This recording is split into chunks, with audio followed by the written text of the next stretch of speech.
All right, our last unit of the trimester is on Oceania. And Oceania is a region. Obviously, it's not a continent because it includes Australia, New Zealand, Papua New Guinea, many islands found in Polynesia, Micronesia, and Melanesia. All right, so what is this region known for? Obviously, it is a whole slew of islands, some bigger than others, but there are places on these islands that, of course, are very iconic for white sand beaches, and there's actually black sand beaches as well.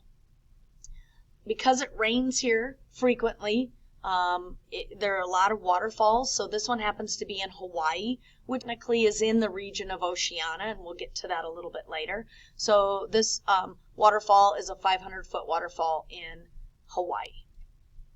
Also, lots of active volcanoes, same thing. These are two pictures of, on the Big Island of Hawaii, has one of the most active volcanoes in the world, which is part of the reason why many of these islands were formed from volcanoes and earthquakes and so forth. All right, so this is a big, messy, confusing map of this whole entire region.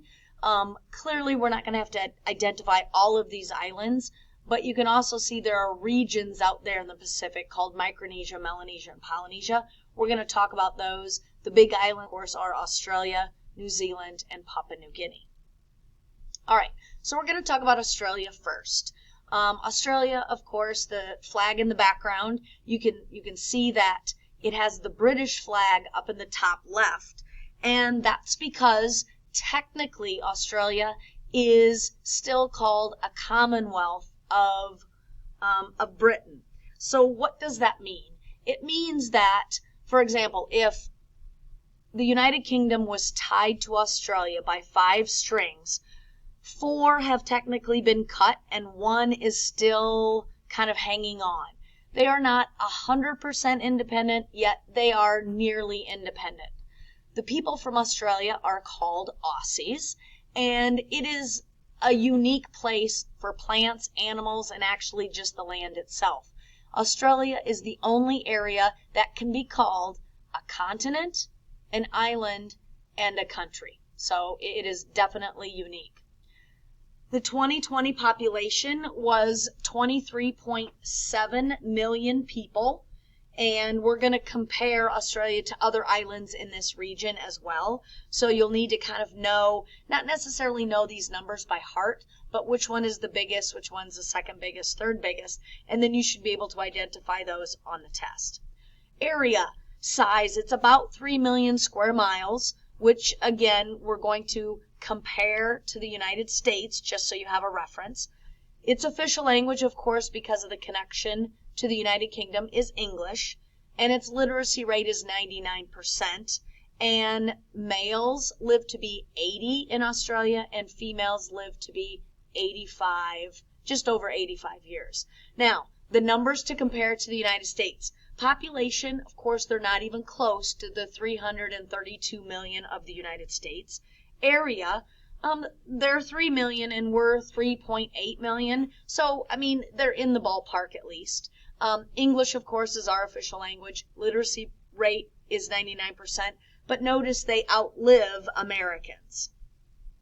You don't need to know the U.S. information. That's just giving you a point of reference. All right, the land. It is very diverse in Australia. Mountains, you've got mountains. About 40% of the 3 million square miles are desert in Australia. There is some farmland. However, only about 6% of Australia is actually arable farmland, which just is a term referring to, is it farmable? Australia is, of course, in the southern hemisphere. So how does that compare to the United States? Their seasons are opposite from ours. So when it's summer here, it's winter there. When it's fall here, it's spring there, etc., etc.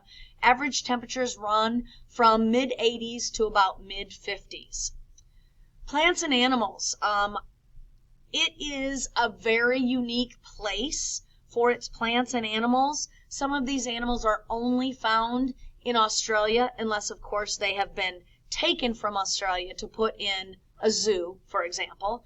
but things like kangaroos, koalas, dingoes, platypuses, Tasmanian devils, wombats, frilled lizards, the eucalyptus tree.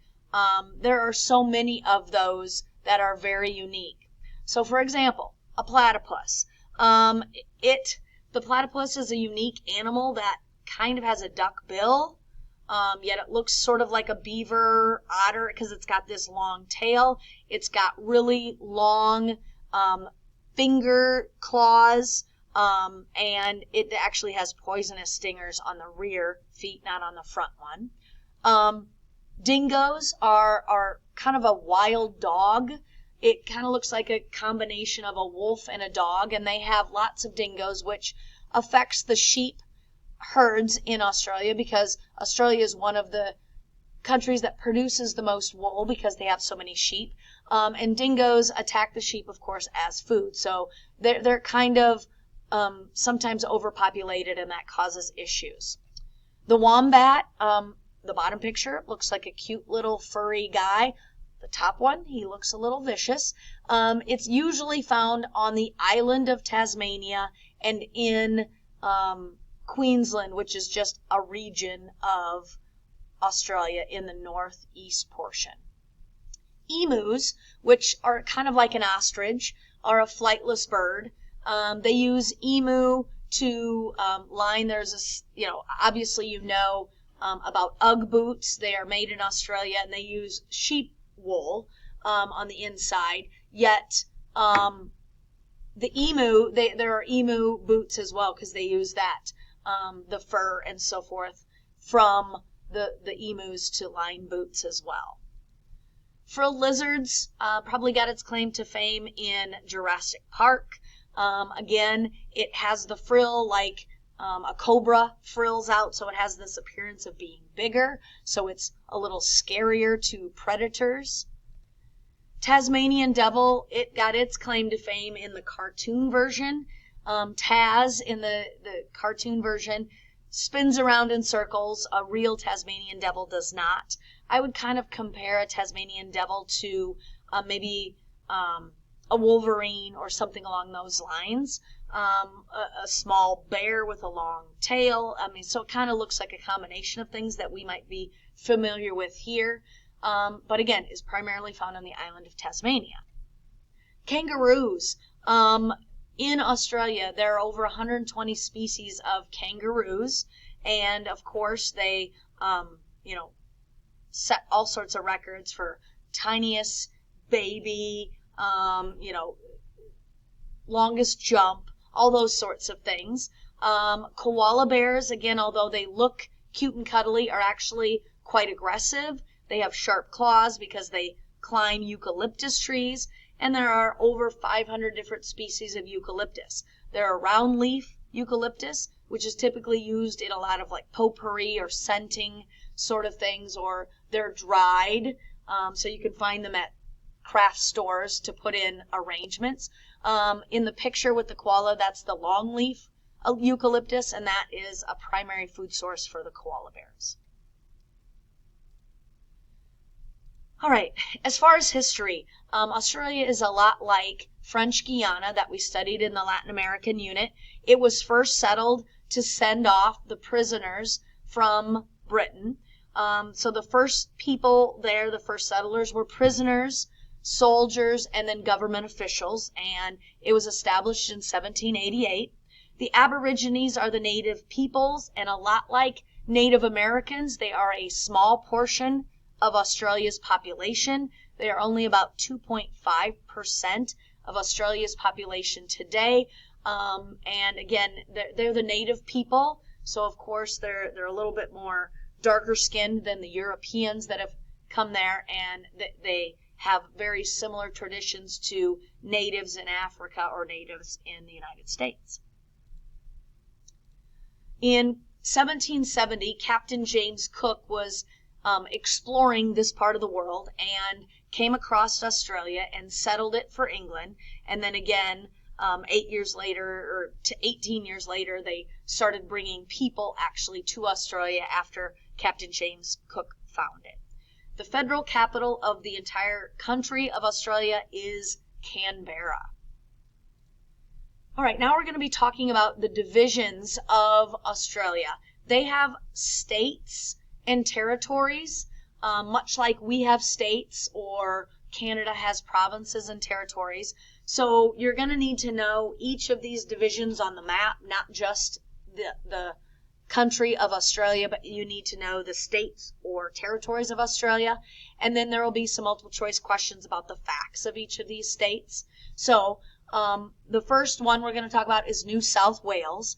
Well, it is named, of course, after Wales in England, well, in the UK, because remember the UK was made up of 4 parts: England, Scotland, Wales, and Northern Ireland. So this is New South Wales because it is the new Wales that's in the southern hemisphere.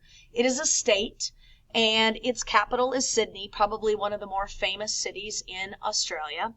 A fact about New South Wales is that this is the first area that the British colonized and settled, which means it's probably densely populated today. Australia is one of the world's leading wool producers, and the whole country is a world producing country for wool, but 50% of all of Australia's wool is produced in this one state. Other major cities are Newcastle and technically the federal capital of Canberra, which we'll look at the map and I'll talk about that later. All right, so on your map, on the southeast side of your map, label the territory of New South Wales. You don't need to label the capital of Sydney, but it is along the coast, which makes sense. Most of the major cities are always along the coast. You can see that there are some mountains. We talked about that along the coast as well. And again, this is the most populated, or one of the most populated states or territories in Australia. This region right here is Australia's capital territory, where Canberra is located. So technically Canberra is not in New South Wales, but it is surrounded by New South Wales. All right, the next state is Victoria, named, of course, after Queen Victoria, a lot like Lake Victoria in Africa. Its capital is Melbourne, again, another city that is very familiar to most people around the world. It is the smallest mainland state. So again, to help you identify it or locate it, it's not the smallest state, but it's the one that's the smallest on the mainland of Australia. It is the most densely populated of Australia. New South Wales and this one are pretty densely populated, but this one is the most. And other cities besides Melbourne are Geelong and Bendigo. So let's label south of New South Wales is the state of Victoria. Again, you can see this great dividing range of mountains that runs the coast. You can see Melbourne is right here along the coast as well, on the southern coast. And you can see the red diamonds are larger cities and the black ones aren't as populated. All right, Tasmania is an island state. It's the only island state of Australia. Its capital is Hobart, and it is quite different than the mainland of Australia. And so that makes it a little bit more touristy because a lot of Australia, as we mentioned, are mountains and deserts.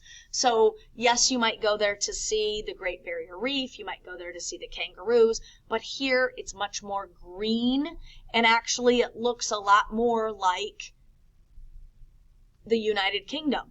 And so it is very English. It actually mimics a lot in culture, architecture, cobblestone paved roads, temperature. So it is very home-like to the British that came to Australia. They felt more like they were at home because it's further south and cooler than the mainland, which is, of course, very similar to the United Kingdom. Other major cities, there aren't lots besides Hobart, but Launceston is another major city. All right, so south of Victoria is an island, and that is Tasmania. Again, not a lot of major cities. Hobart, of course, is the capital, so you can see where that is located. But it is much further south, and so it's unique to the mainland of Australia. All right, moving along now back to the mainland, we have the South Australian state. Its capital is Adelaide.